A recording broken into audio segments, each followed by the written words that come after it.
The Israeli military has warned residents of southern Lebanon not to return to dozens of villages until further notice, despite the ceasefire. A military spokesman stated that residents would be at risk of attack by Israeli occupation forces if they attempted to return home. The announcement designates a no-go zone through the villages of Sheba, Habriya, Majarayun, Arnaoun, Yahmor, Qantara, Shaqra, Brashit, Yatir, and Al Mansouriya.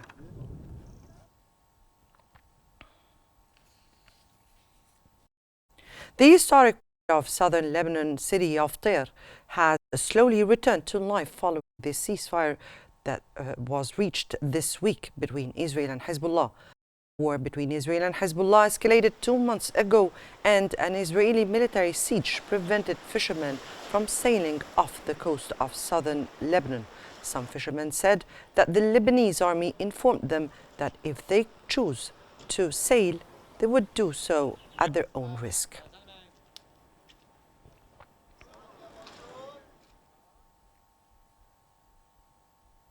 Israeli occupation forces have stated that they conducted an intelligence-based strike on military infrastructure sites next to border crossing between Syria and Lebanon.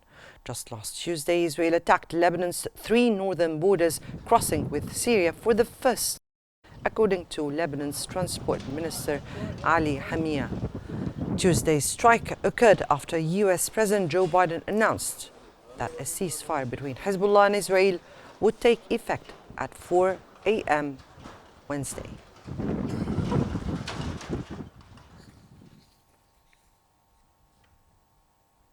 The Syrian army has stated that its forces continue to repel a major attack by terrorist groups, including those linked to the Al-Nusra Front on the fronts of Aleppo and Idlib, supported by foreign fighters, heavy weapons and drones.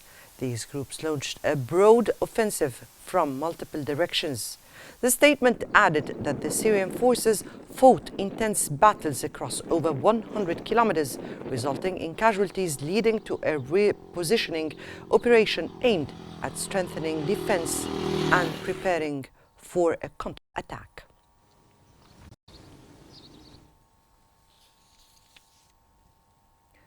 Lebanon's health ministry has reported that an Israeli strike on a vehicle in southern Lebanon wounded people, including a 7-year-old child. The strike on a car in Mejdal zone comes amid a ceasefire between Israel and Hezbollah after 2 months of all-out war. The Israeli military has not issued any immediate comment on the incident.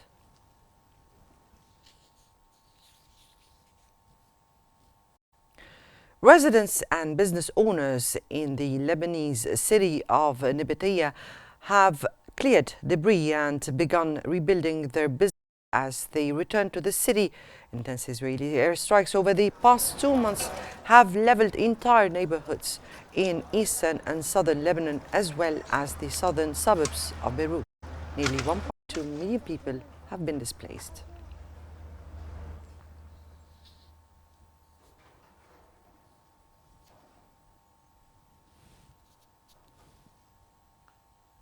In the Lebanese capital Beirut, some residents have expressed their hopes over a ceasefire between Israel and Hezbollah.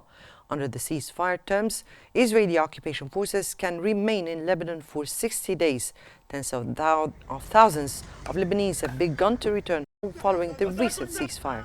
The ceasefire, brokered by American and French officials, took effect at dawn on November 27, 2024, offering hope to the displaced people who had fled their homes due to the violence of the war.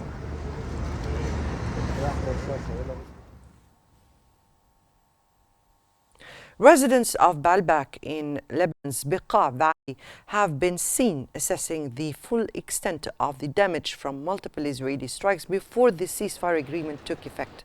So far, Lebanese authorities have reported that around 3,800 people have been killed in the ongoing hostilities. Israeli strikes killed 940 people and wounded another 1,520 in the Baalbek Harmel region, according to Bashir Khudr, the governor. This amounts to almost a quarter of the country's wide death toll announced so far by the Lebanese government.